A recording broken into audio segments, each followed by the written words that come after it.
بسم اللہ الرحمن الرحیم۔ جڑاں کے اہم تعمیراتی اور تاریخی مقامات۔ یہ ہمارا تاریخ جڑاں کے حوالے سے نیا ٹاپک ہے۔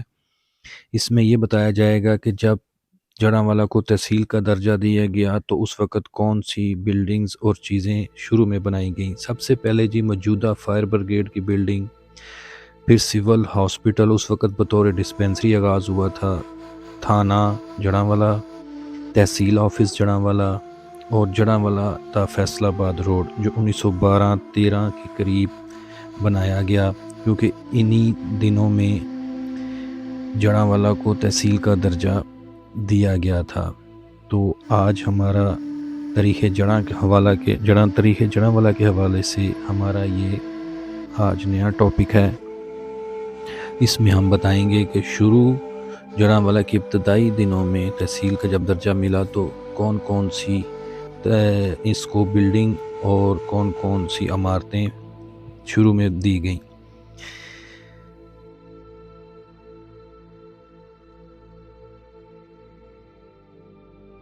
تحصیل جڑاں کا پہلا سرکاری تعلیمی ادارہ گورنمنٹ ہائی سکول 378 کافبے ہے، جس کا آغاز 1901 میں گاؤں کے قیام کے ساتھ ہی گاؤں کے درمیان ایک ڈیرہ کی عمارت میں عمل میں آیا، جبکہ شہری حدود میں واقع گورنمنٹ ہائی سکول کا آغاز بھی جڑاں کے قیام کے ساتھ ہی پہلے سرکاری ادارہ کے طور پر 1907 میں بطور پرائمری سکول ہوا۔ 1915 میں یہ ادارہ ہائی سکول کے درجہ پر فائز ہوا۔ وسیع و عریض علاقہ کا واحد ہائی سکول ہونے کے باعث دور دراز کے لوگوں نے علم و آگاہی کے اس چشمہ سے خود کو سیراب کیا۔ اس ادارہ نے بلا تفریق رنگ و نسل، مذہب و قوم، متلاشی علم کو یکساں فیض پہنچایا۔ سکول کی مغربی و شمالی سمت موجود خستہ عمارت ماضی کے شاندار ہاسٹل تھے، جہاں دور سے آئے طلبہ سپرنٹینڈنٹ کی نگرانی میں رہائش اختیار کرتے، اپنے شب و روز میں نظم و ضبط لا کر تعلیم کے ساتھ ساتھ تربیت سے بھی بہرہ مند ہوتے۔ گورنمنٹ ہائی سکول جڑاں سے فارغ التحصیل طلبہ پاکستان اور پاکستان سے باہر سول و فوج اور پرائیویٹ سیکٹر میں اہم عہدوں پر پیشہ ورانہ خدمات سر انجام دے رہے ہیں، جو اس ادارہ کے لیے ایک اعزاز ہے۔ دوسرا جو بلڈنگ اس وقت بنائی گئی وہ تھی ریلوے اسٹیشن۔ جڑاں ریلوے اسٹیشن کی تعمیر 1909 میں شروع ہوئی۔ جزوی تعمیرات کے بعد سی پلیٹ فارم اور گودام وغیرہ کی تکمیل 1912 تک مکمل ہوئی۔ پنجاب میں ریلوے ٹریکس کی ابتدائی تنصیب کے دوران لاہور تا شورکوٹ براستہ شیخو پورہ جڑاں یہ لائن بچھائی گئی۔ لائل پور جڑاں کے قیام کے ساتھ ہی دونوں نوزائیدہ شہروں کو ریلوے لائن سے لنک اپ کیا گیا، اور کافی عرصہ جڑاں تا فیصل آباد ریلوے پورے زور و شور سے مصروف کار رہا۔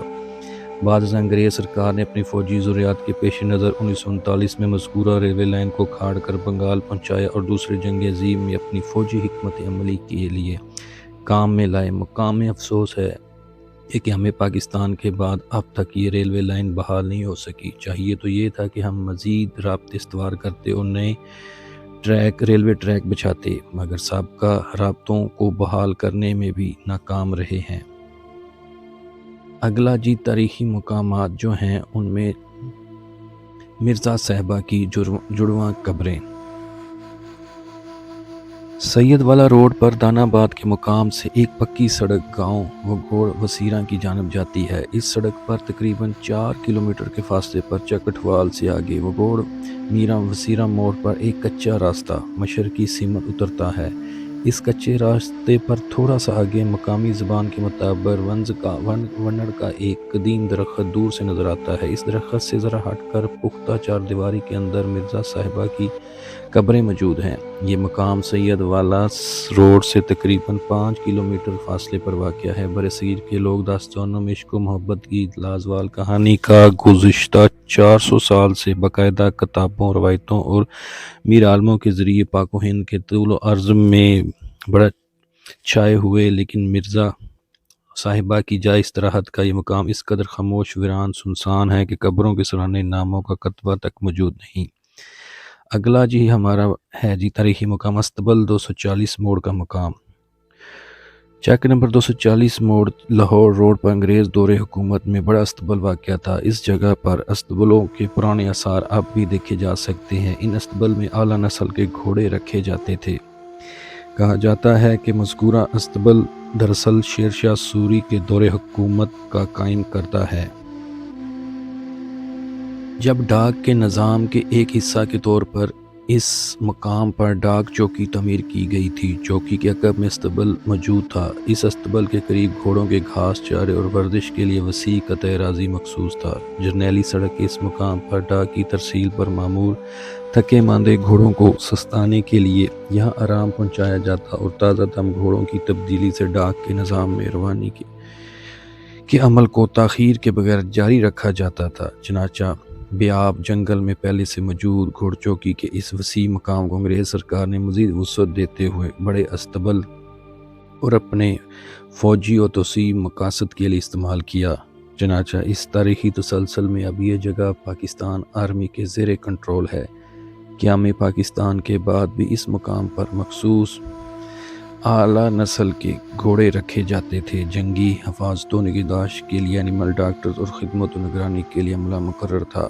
چھوٹے سرکاری سرپرستی میں صرف نسل کشی کے لیے مخصوص کیے گئے اور یوں دور دراز کے لوگ بلا معاوضہ اس سہولت سے فائدہ اٹھاتے تھے۔ اگلا ہے ایک مقام تاریخی پھانسی گھاٹ۔ قدیم جڑاوالہ کی حدود میں قبرستان حضرت علو شاہ بخاری کی مشرقی سمت میں ایک پرانا کنواں موجود ہے۔ یہ آج بھی کنواں کے نام سے موسوم ہے۔ کنویں کے ساتھ شیشم کا ایک تناور درخت بھی ہے، جس کا ایک حصہ قدرتی طور پر کنویں کے اوپر سے ہو کر بلند ہو جاتا ہے۔ کہا جاتا ہے کہ ماضی میں اس کنویں کے عین اوپر شیشم کے تناور سے پھانسی کا ایک پھندا لٹکایا گیا تھا اور انگریز سامراج اپنے غاصبانہ قبضہ کے خلاف مزاحمت کرنے والے مسلم حریت پسندوں کو ان کی حق گوئی کی جدوجہد آزادی کی پاداش میں اس جگہ سولی چڑھا دیا کرتے تھے۔ چنانچہ اس مقدس دھرتی کے بے شمار حریت پسندوں کی موقع پر ہی فوری ٹھکانے لگانے کے لیے اس مقام کو عارضی پھانسی گھاٹ کے طور پر استعمال کیا جاتا رہا اور یہ سلسلہ انگریزوں کے ابتدائی قبضہ سے لے کر جنگ آزادی کے بعد تک جاری رہا۔ اب اس مقام پر وہ پھانسی کا پھندا تو دکھائی نہیں دیتا، لیکن شیشم کا وہ درخت اور خونی کنواں آج بھی اس گمنام قومی ہیروز کی شہادت کے ثبوت کے طور پر موجود ہے۔ سکھوں کی یادگار مڑئی گاؤں پنڈی عیسیٰ کے مغربی جانب بالکل ویرانے میں قیام پاکستان سے قبل کی گنبد نما دو عمارتیں کھڑی ہیں۔ ایک عمارت 2 منزلوں پر مشتمل ہے، اسے سکھوں کی مڑی کہا جاتا ہے۔ یہ عمارتیں بڑی اینٹ اور سفید چونے سے بنی ہوئی ہیں۔ عمارت کے اندر و باہر خوبصورت نقش و نگار کے کچھ باقیات اب بھی موجود ہیں۔ چونکہ یہ عمارت میاں خان نامی ایک خاندان کے قبضے میں ہے، اس لیے کچھ محفوظ ہے۔ مڑی کے متعلق کہا جاتا ہے کہ یہاں سکھوں سے مکمل انخلاء کے بعد اب یہ عمارت متروکہ ملاک کے طور پر محکمہ اوقاف کی تحویل میں ہے۔ اگلا تاریخی مقام ہے گنگا پور گھوڑا ٹرین۔ سر گنگا رام سے منسوب گنگا پور کا تاریخی گاؤں آج بھی جڑاوالہ کی سرزمین میں سر گنگا کی پھلتی پھولتی نشانی کے طور پر موجود ہے۔ سر گنگا رام کی نسبت نے اس قصبہ نما گاؤں کو تاریخی اہمیت تو دی، یہاں مخصوص گھوڑا ٹرین کی موجودگی نے بھی اس گاؤں کے خاص انفرادی تشخص سے ہمکنار کیا ہے۔ ریلوے اسٹیشن تک گاؤں تک مخصوص نوعیت کی چھوٹی فولادی پٹری بچھائی گئی۔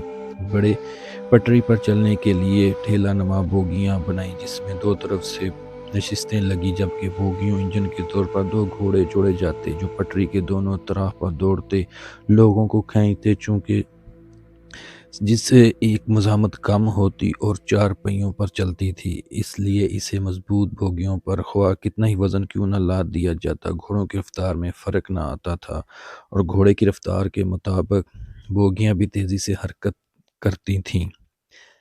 پہل ایک کبھی نما میں گنگا رام اور اس کی فیملی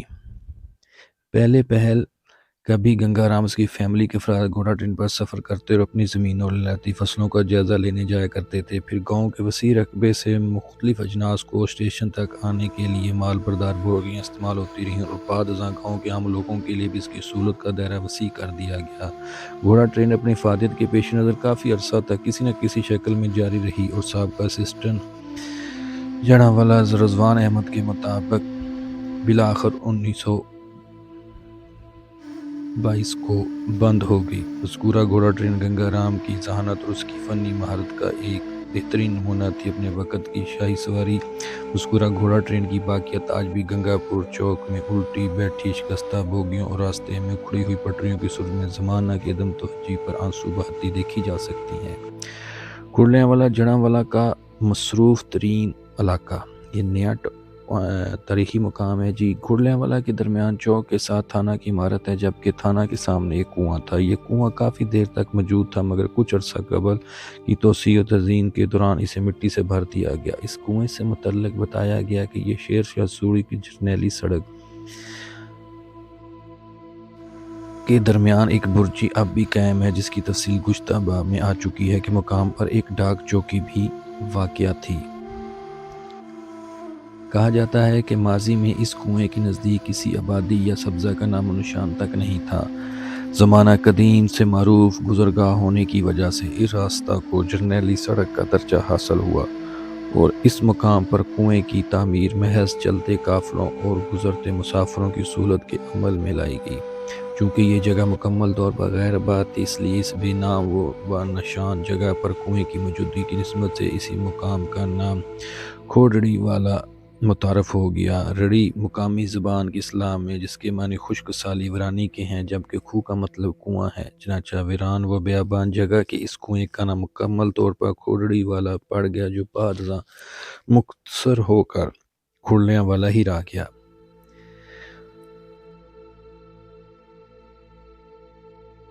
یہ آج کل ایک انڈسٹریل ایریا بن چکا ہے، لیکن قدرت نے اس علاقے کو قیمتی ترین بنا دیا۔ آج یہاں ملک کا فعال ترین انڈسٹریل زون قائم ہے۔ اگر یوں کہا جائے تو مبالغہ نہ ہوگا کہ پاکستان کے مانچسٹر فیصل آباد کی اصل شناخت اور وجہ شہرت جڑاں والا کا یہی مقام ہے، جو آج کھرلیاں والا کہلاتا ہے۔ نیکسٹ ہے جی ماراں والا۔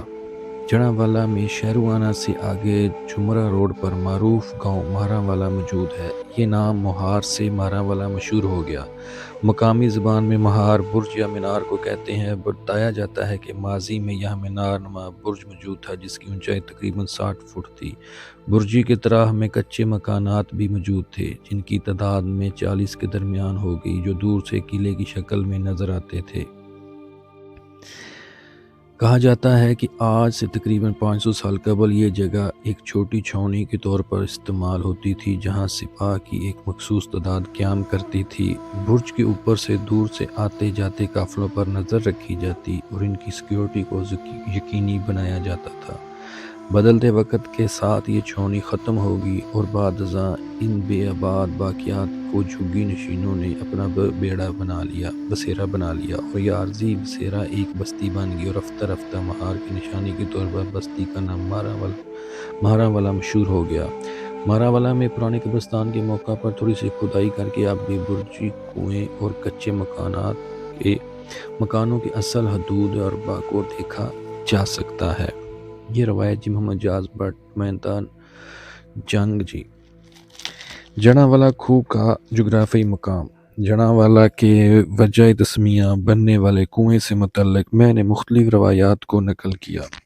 جڑاں والا کھو کی تلاش میں چل نکلا، اپنی گمشدہ میراث کو پانے کی کوشش میں ایک بزرگ کا سہارا لیا اور خود اس کا سہارا بن کر اس مقام تک پہنچا۔ سفید ریش بزرگ نے اپنا چشمہ درست کرتے ہوئے چھڑی کی لوگ پر زمین پر ماری اور کنویں کے اصل مقام کی درست تعین کی کوشش کی۔ یہ مقام چوک 240 موڑ سے سید والا روڈ پر جاتے ہوئے محلہ اسماعیل آباد کی گلی نمبر 2 کے اختتام پر مین روڈ سے مغربی سمت میں آرمی روناٹ کی جگہ پر واقع ہے۔ میں حیران رہ گیا۔ میں نے آنکھیں پھاڑ کر ادھر ادھر دیکھا۔ مجھے 12 نظر یا کلی میں نے اس مقام کو نکالا۔ بے چینی سے اپنے ہاتھ کے ساتھ لی بنانے کی کوشش کی، مگر مجھے آج کوئی اثار یہاں دکھائی نہیں دیتے۔ میں نے انتظار کیا، جان بزرگ نے اصرار کیا کہ کنواں یہیں کہیں ہے، شاید گہرائی میں دفن ہے، کاش لگے ہوتے، قبروں کے بھی نشان ہوتے ہیں، نام اور تاریخ کے، مگر آج اجتماعی شناخت کا یہ پشیمان، آج اس قدر بے نام و نشان کیوں ہے؟ کاش دوسروں کی نقلی پیاس میں انہیں روح پر در احساس بخشنے والا کنواں آج اس قدر بے رخی کا شکار کیوں ہے کہ اس کے نام پر آباد ہونے والوں نے اس کی اب اپنے گھروں کے پچھوارے تک بلند کر لیے ہیں۔ کاش یہ بیٹے اور وارث اس کے لیے تو نہیں مانگے جاتے کہ اپنی قدر شناخت اور اپنے ورثے سے اس قدر نہ بلد ہو جائیں کہ وہ کنواں اپنوں کی بے حسی میں خود زمین کی گہرائیوں میں اتر گیا، مگر کسی نے اس کی پرواہ تک نہیں کی۔ وہ وارث کدھر ہیں؟ اپنی گمشدہ میراث کو ڈھونڈنے کا عزم کریں، اپنے ورثے کو بچانے کی کوشش کریں، اپنی شناخت کو پھر سے زندہ کر دیں۔ وہ بیٹے کہاں ہیں؟ روایت غلام محمد ول صالح۔ آج کا یہ ٹاپک ختم ہوا۔ اللہ حافظ۔